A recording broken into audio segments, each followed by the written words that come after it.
Olá, seja muito bem-vindo, muito bem-vinda a mais um programa Doctor Entrevista. Aqui ao meu lado hoje, Roseni Batista de Oliveira. A Roseni por muitos anos trabalhou na área de contabilidade, hoje é aposentada e se dedica à causa espírita, no Centro Espírita Bezerra de Menezes, não é isso mesmo? Seja muito bem-vinda ao Doctor Entrevista, viu, Roseni? E a Roseni, ela vem fazendo palestras aqui na região sobre o tema A Doença como Caminho de Cura. E é sobre este tema que nós falaremos aqui hoje também e contar também um pouquinho da trajetória da Roseni, que nasceu em Caratinga, segundo ela me explicou, mas não morou aqui na infância, né, Roseni? É verdade, eu fui criada em São Paulo. E voltou mais ou menos com qual idade? 15 anos de idade. 15 anos. E quando foi que você conheceu a doutrina espírita? Eu já conhecia a doutrina espírita desde criança. A minha mãe, quando eu tinha 9 anos de idade, me presenteou com o livro do Chico Xavier, o Linha 200, e ela me levava a um centro espírita lá em São Paulo para um tratamento de saúde, que, aliás, depois das idas ao centro espírita, foi eliminado esse problema de saúde. Mas eu me envolvi mesmo com a doutrina espírita há mais ou menos 30 anos atrás, quando meu pai desencarnou, vítima de um câncer, e foi um momento muito tumultuado, né? Eu não tinha a compreensão que eu tenho hoje da realidade espiritual, então foi muito doloroso.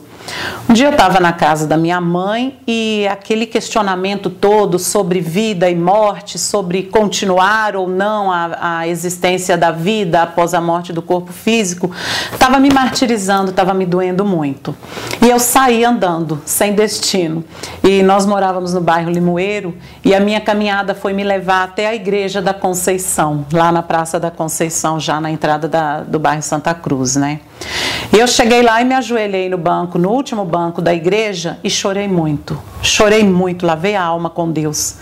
E eu perguntava para Deus se Ele tinha como me esclarecer aquilo, que eu precisava de uma resposta. Não era possível que a vida do meu pai tinha acabado.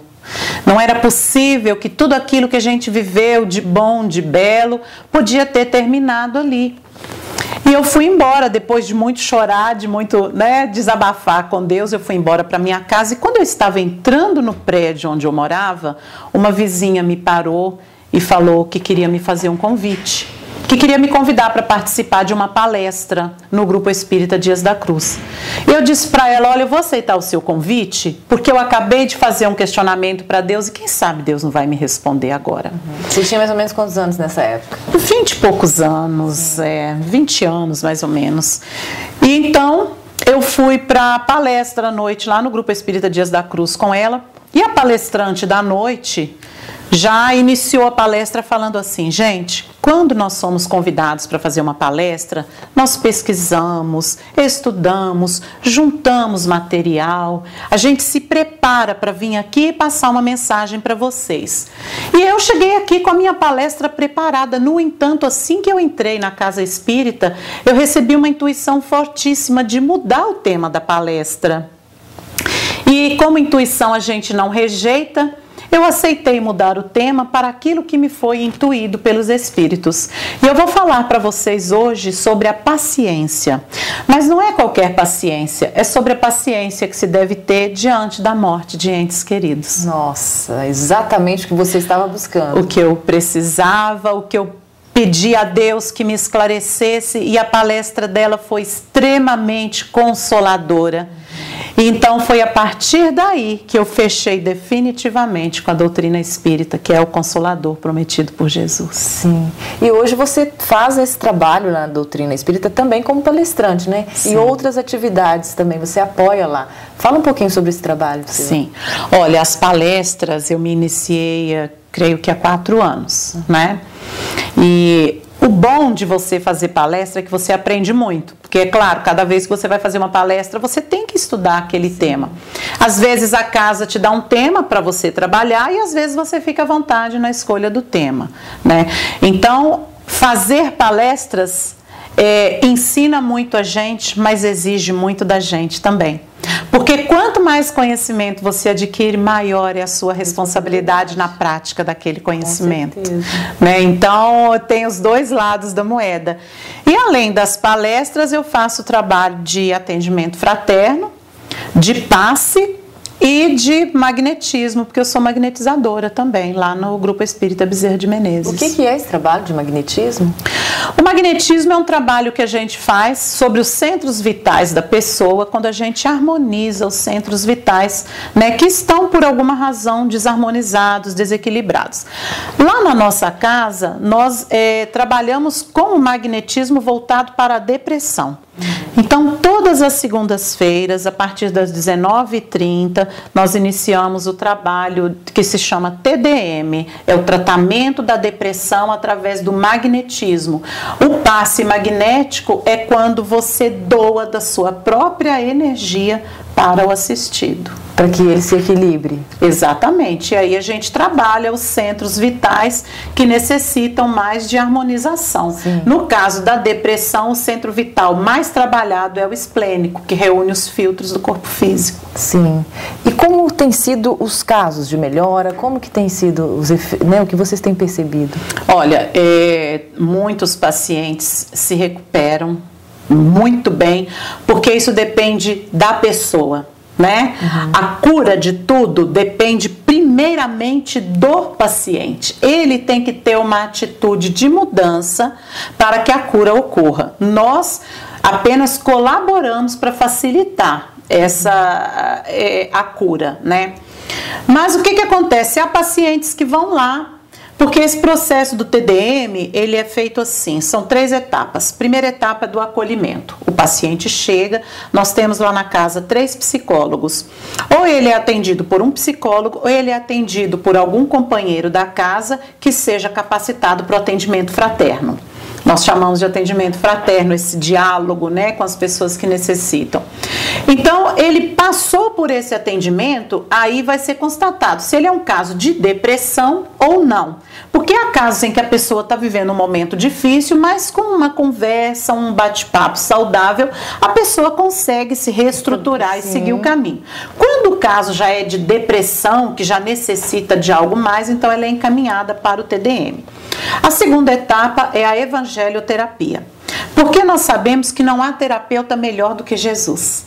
Os ensinamentos de Jesus, quando a gente estuda, eles são capazes de levantar a nossa autoestima, de dar coragem, de dar força. Quando você começa a ler o Evangelho de Jesus, você tem vontade de fazer tudo que é bom e belo.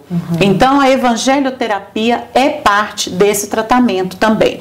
Os pacientes se reúnem junto com pessoas, né, da casa, capacitadas para o trabalho. Ali eles leem trechos do Evangelho e eles conversam sobre aquilo que eles leram, cada um expondo o que acha, o que compreendeu, mas sempre orientados por pessoas da casa, obviamente. A terceira etapa, que é a do magnetismo. A pessoa entra para uma sala onde ela vai se deitar numa maca e ali nós vamos fazer a harmonização dos centros vitais da pessoa. Sim. Como que você vê a doutrina aqui na cidade? Olha, eu fico até feliz, porque para o porte da nossa cidade, né, não é uma cidade pequena, mas também não é tão grande, nós temos aqui 4 casas espíritas.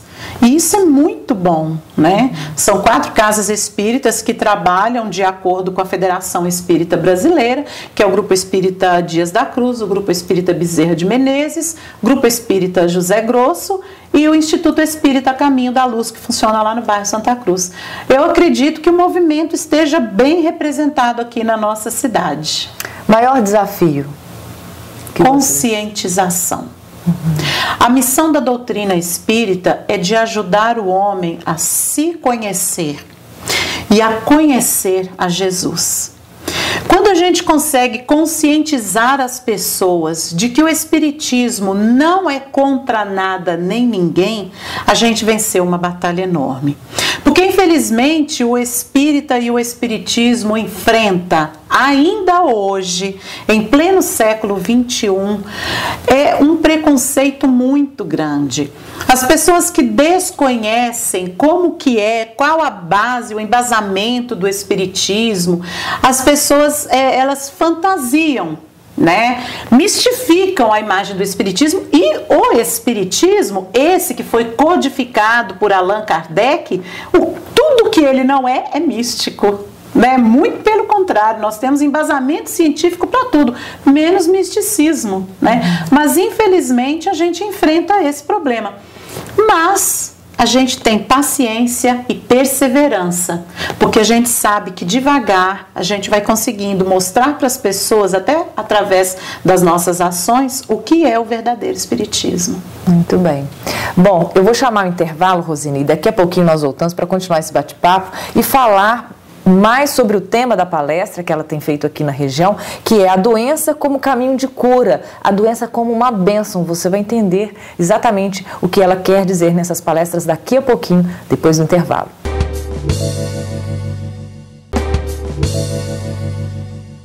Muito bem, estamos de volta com o programa Doctor Entrevista e hoje eu estou recebendo aqui a Roseni Batista de Oliveira, que é técnica em contabilidade, trabalhou muitos anos nesta área aqui, mas se aposentou e começou a se dedicar à doutrina espírita, vem fazendo várias palestras aqui na região, já há 4 anos que ela trabalha como palestrante e agora o tema deste ano, que pelo menos agora no princípio do ano são vários locais que você está fazendo essa palestra, é a doença como caminho de cura.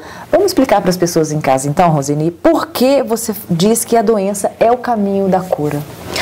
Porque nós espíritas temos uma visão de que todo o mal do corpo físico se origina no mal que está no espírito. Então, as pessoas, às vezes, elas trazem doenças com elas que são como que um expurgo de um mal praticado numa existência anterior, porque nós espíritas somos reencarnacionistas, né? Então pode ser isso, pode ser uma questão de envolvimento com pensamentos e sentimentos ruins.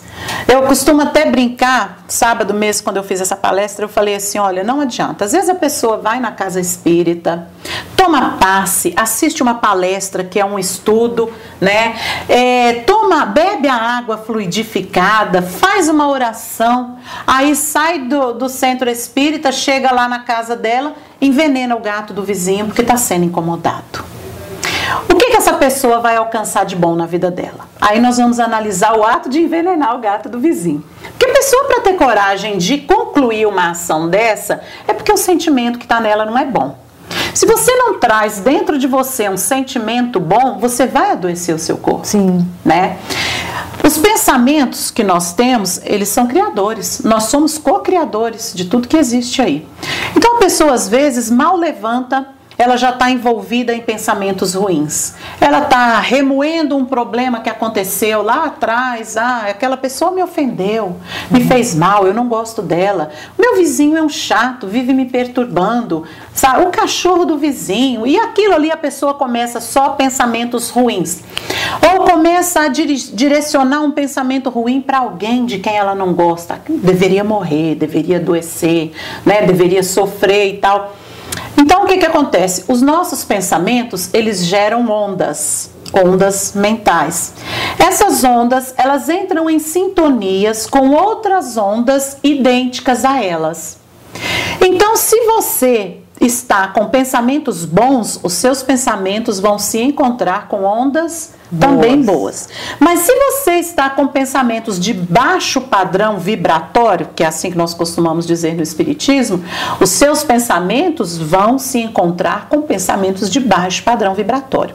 De que maneira? Atração. Tudo que você emite é exatamente o que você atrai. Tudo que planta, colhe. O que planta, colhe. Então, se você está emitindo uma carga de pensamentos, de sentimentos ruins, você vai atrair para você aquele que outras pessoas também estão emitindo. Porque você está naquela faixa de sintonia. É como você mergulhar em uma piscina com água envenenada. É exatamente isso que você está fazendo. Se você não conseguir elevar o seu padrão de pensamentos, se você não conseguir amar, perdoar, superar dores e dificuldades, você vai estar mergulhado nessa energia ruim. E aí o seu corpo adoece. E é por isso que a gente costuma dizer que a doença é o caminho da cura. Por quê? Porque você pega aquele momento da doença e faça uma análise de você. Porque você não tem que culpar o patrão que é opressor por você estar doente, ou o seu filho que te dá trabalho por você estar doente, ou o marido, a esposa, o vizinho. Não, você tem que olhar para você. Ver o que é que você tem feito que está te adoecendo. Porque fora aquelas nódoas que nós trazemos de uma existência anterior, nós temos também um comportamento enfermiço. Muitas vezes as nossas atitudes é que são as causadoras dos nossos males, mas o nosso orgulho não nos permite enxergar isso.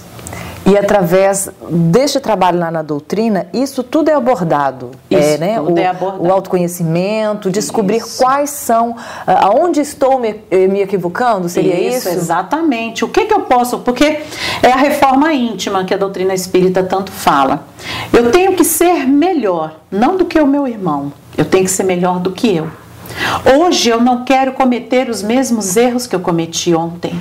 E amanhã eu não quero cometer os erros que eu cometi hoje. Então eu tenho que ser melhor do que eu a cada dia. E é dessa maneira que a gente vai evoluindo e se libertando desses males, dessas doenças. Mas quando a gente é honesto, quando a gente é sincero, quando a gente olha pra gente e procura ver, eu errei, eu não quero mais errar, eu quero mudar, eu quero corrigir. Né? Eu quero ser do bem. Então você começa a construir essa atitude em você. E você vê que Pedro, né, na primeira epístola dele, Pedro diz assim: tendes ardente amor uns para com os outros, porque o amor cobre uma multidão de pecados.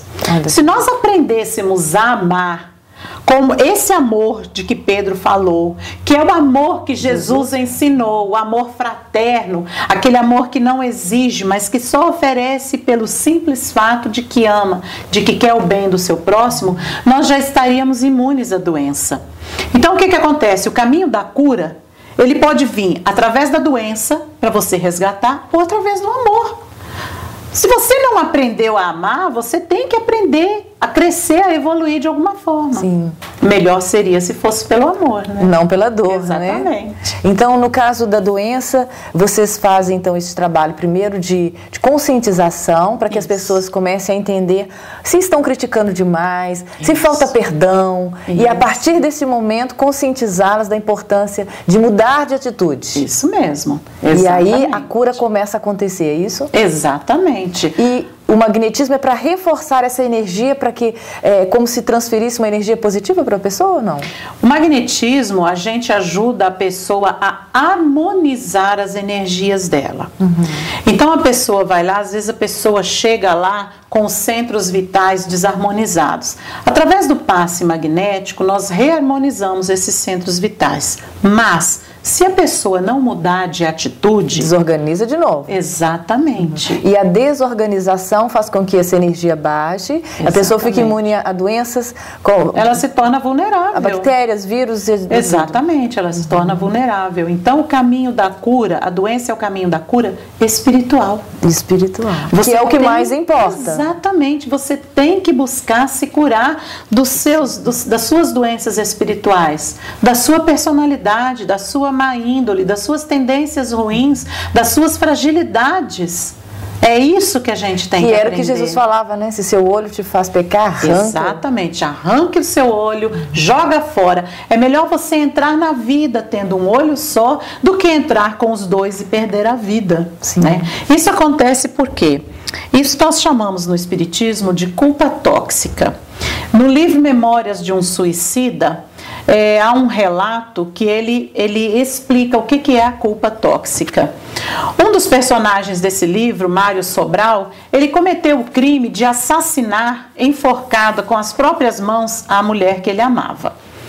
Ele, depois que assassinou a mulher, ele cometeu suicídio e passou por todo o processo doloroso pelo qual passa o espírito do suicida. Quando ele foi socorrido no plano espiritual, ele não sentia e nem via as suas mãos, muito embora elas estivessem ali. Porque a culpa que ele carregava pelo mal que ele havia feito, enforcando, matando, tirando a vida da mulher amada com as próprias mãos, fez com que ele parasse de sentir as mãos. Aquele era o corpo espiritual de Mário Sobral, o perispírito dele. Quando ele voltou a reencarnar aqui na Terra, ele já reencarnou sem as mãos. Sim. Entendi. Então foi melhor ele entrar sem as mãos do que ele entrando com as mãos cometer o mesmo crime novamente. Porque não tinha tido a consciência de Jesus. Ele até se arrependeu depois, mas ele necessitava expurgar aquele mal que ele fez. E a maneira de expurgar aquele mal era através da encarnação sem as mãos. Sem as mãos. Eu coloquei aqui para eu lembrar uma expressão: drenagem perispiritual. Exatamente. Você pediu para eu lembrar, que era importante falar. Que é isso que a gente acabou de falar também, né? Você traz no seu... O que é o perispírito? O perispírito, ele é como que um elo de ligação entre o espírito e o corpo físico. O perispírito, ele é o HD. Nele fica registrada todas as suas ações, de todas as suas existências, porque nós, espíritas, somos reencarnacionistas. Então, quando você traz no seu perispírito, por exemplo, você, numa vida anterior, você tinha o mau hábito de caluniar. Você usava a sua palavra para caluniar. Através da calúnia, você destruiu a vida de uma pessoa. Aquela pessoa teve a vida completamente destruída pelo mal que você fez das suas palavras. Você, com essa ação, com esse mal que você fez a um seu irmão, você carrega no seu perispírito, que é o HD das suas atitudes, aquela mancha, aquela nódoa na região que você utilizou para fazer mal. Né? Que é aqui nesse centro, que envolve garganta, boca, língua, até mesmo os dentes, que é o centro vital chamado laríngeo, né? Então você vem com aquela nódoa na região do perispírito do laríngeo. Ao moldar o corpo físico, porque o corpo físico ele é uma cópia do perispírito, ao moldar o corpo físico vem com um defeito naquela região. O que é aquela região que numa vida anterior você usou para destruir alguém? Para fazer o mal. Fica aquele registro no perispírito, e quando o corpo físico é moldado pelo perispírito, ele vem com aquele defeito, ou ele vem com uma falha que no futuro vai gerar uma doença, um câncer ou algo parecido. Então, o que é isso? É a drenagem do perispírito para o corpo físico. Drenou, limpou o perispírito. Você está limpo daquilo que você fez. A não ser que, mesmo doente, você continue fazendo. Ou seja, pela doutrina espírita, a doença é uma bênção, é um alerta para que eu possa voltar e entender onde eu estou me equivocando. Exatamente. E equilibrar a doença. E restabelecer o espírito. É uma oportunidade de cura espiritual, mas isso não quer dizer de maneira alguma que não devemos buscar a cura. Devemos sim, porque caso contrário seria cometer o suicídio. Tanto a cura espiritual quanto os médicos, com todos os recursos possíveis. Todo tratamento espiritual que é feito dentro de uma casa espírita, a primeira orientação que a pessoa recebe é: olha, não e pare com o tratamento médico. Não pare, porque nós orientamos a pessoa a fazer a reforma íntima, a tratar do lado espiritual dela. Então ela deve continuar sim com o tratamento do corpo físico, porque nós tratamos da causa, o médico vai tratar do efeito. Sim. O nosso tempo terminou, queria te agradecer pelos esclarecimentos, parabenizar pela palestra, né, um tema tão importante, e deixar aí você fazer o convite para as pessoas que queiram conhecer mais o trabalho de vocês lá, né, o endereço, tudo direitinho. O Centro Espírita Bezerra de Menezes, ele funciona no bairro Esplanada, na rua Sinfrônio Miranda, número 74. As nossas reuniões públicas, as palestras, elas são todos os sábados às 19h30. E nós temos também às segundas-feiras, né, à noite, a partir das 19h30, o TDM, que é o tratamento da depressão pelo magnetismo. Durante o dia, às 14 horas, nós temos o plantão de passes e de atendimento fraterno. Esse plantão ele é repetido às quartas-feiras também, das 14 às 16 horas, plantão de passe e atendimento fraterno. E nós temos também o tratamento espiritual, que é realizado lá quinzenalmente. Agora, esse mês de janeiro, vai retornar no dia 10, né? E todos os sábados as palestras públicas, que é o mais importante, que é onde a pessoa aprende, né? E tem a oportunidade de crescer, evoluir. Muito bem, Roseni, muito obrigada pela presença, viu? Ótima palestra para você aí nas regiões aqui que você ainda tem que fazer. Que Deus continue te abençoando. Que assim seja. Eu vou ficando por aqui então e te vejo no próximo programa Doctor Entrevista. Até lá, muito obrigada pela companhia.